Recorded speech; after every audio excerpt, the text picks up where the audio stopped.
So it's July 16th, 2022. This is my second Darci's Corner that I'm recording. I was really upset during the first one I recorded today, and if I post this one, I'll probably post the other one, or else it won't make any sense. The other one was like 18 minutes long, and most people don't watch my post past the first 2 or 3 minutes. But I guess the people that care do. And it's fine. I don't even know why I do Darci's Corner as often as I do, other than I need a medium to express myself.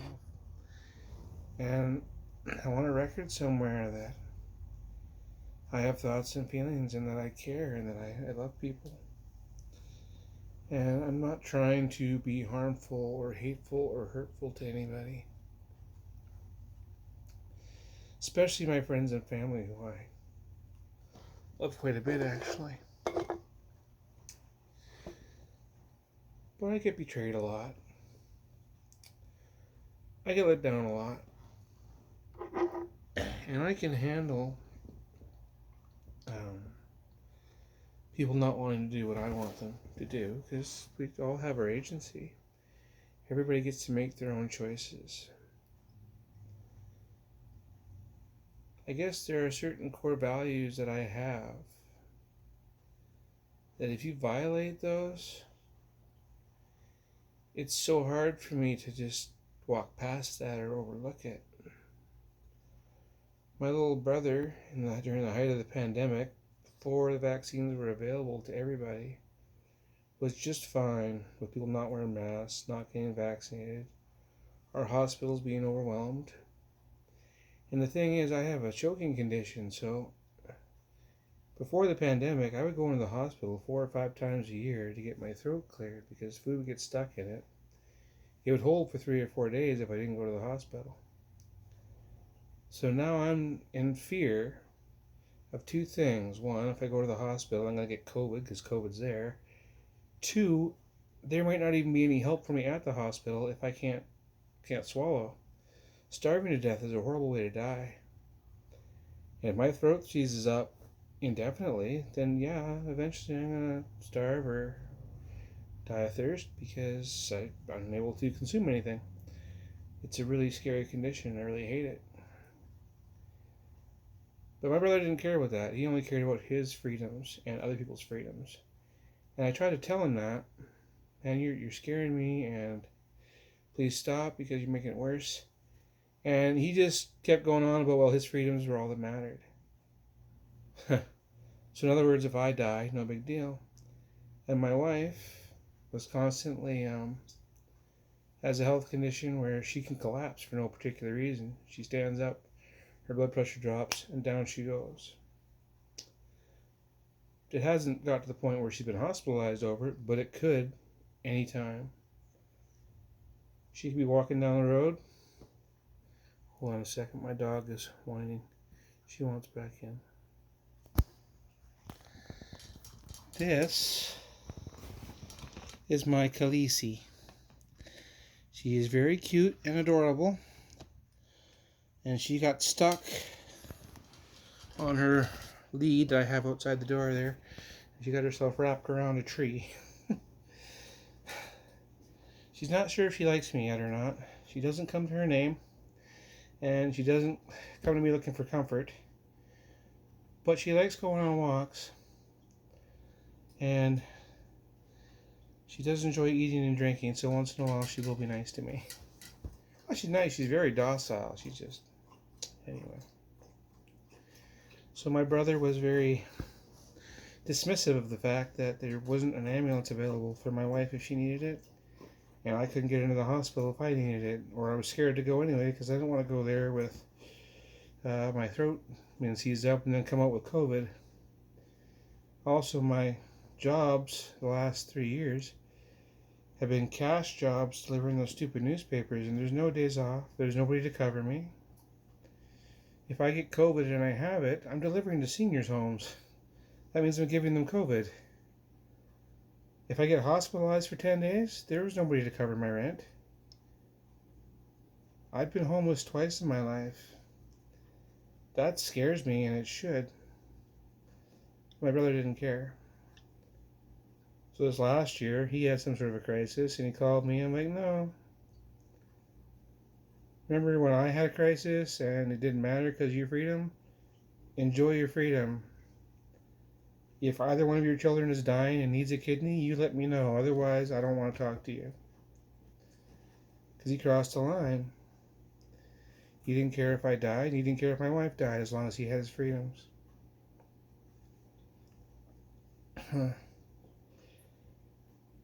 It's not that I don't love my brother. It's just, how can I indulge that or say that's okay? I love my daughter. Same way I love my parents.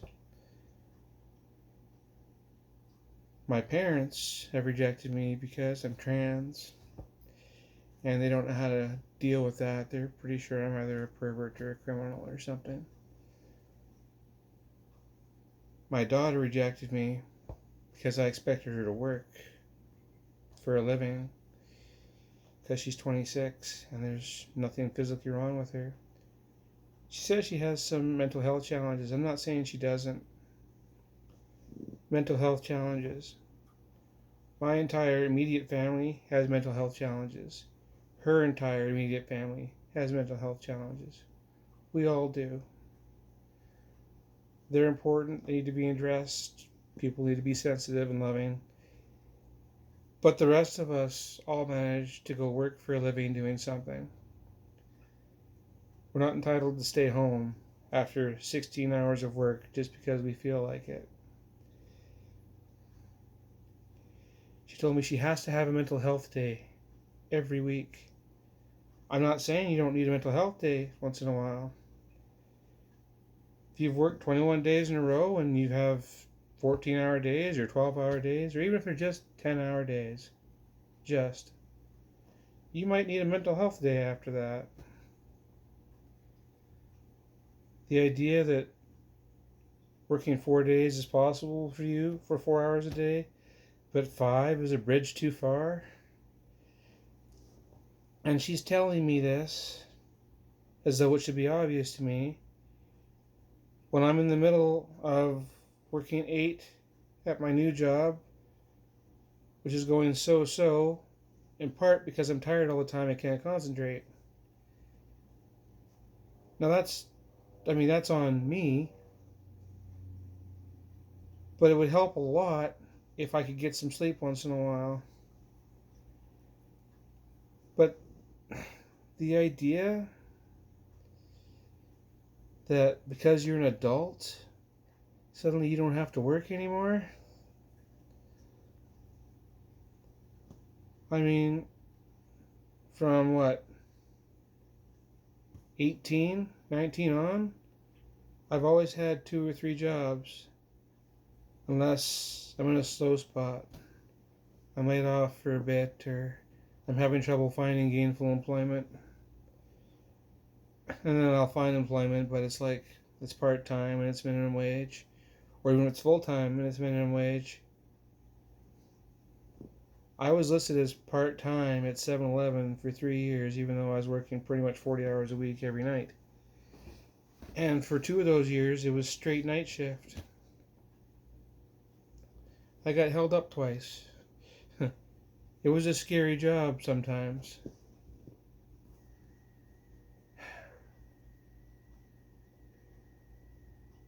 I'm often accused of being lazy, being retarded, being high, being stupid.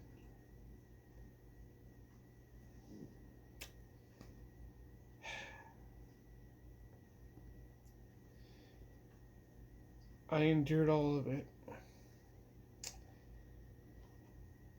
And if you'd asked me 2 days ago, I'd say I'd do it all again because it's allowed me to have my daughter.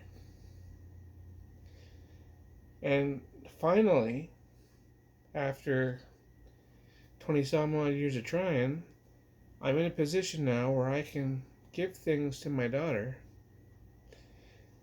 that I couldn't before. But she doesn't want them because she's an adult who can live all on her own, except she can't. She's living in her friend's house, driving her friend's car. There's nothing wrong with using the resources that are available to you. If what you have for resources is your friend's house and your friend's car and your friend and you are cool with that, that's great.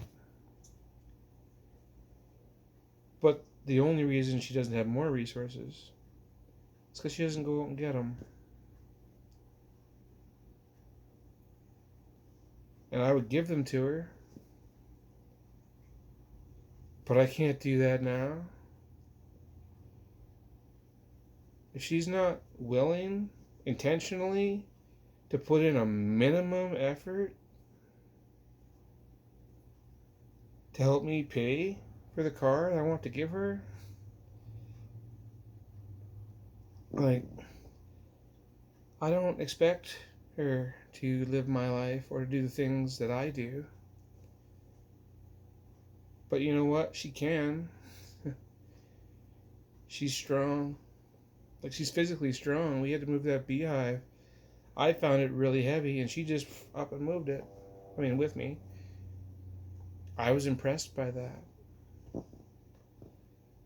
I'm not much for mechanical stuff, but she can rotate tires and change headlights. She could go be a mechanic. She can make $20+ an hour being a tire tech or whatever.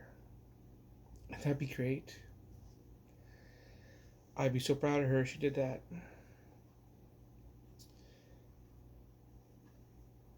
But at the moment, because she doesn't feel she has to work,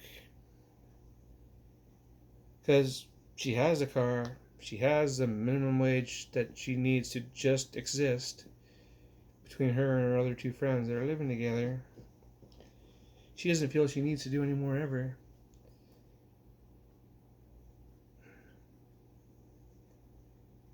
I wanted to give her everything.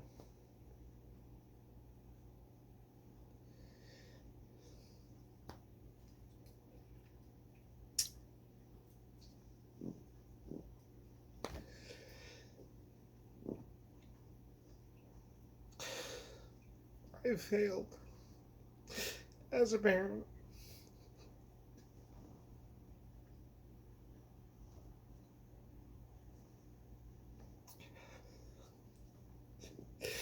And I don't know how to fix it. But I care a lot. Sorry. Shouldn't cry on camera.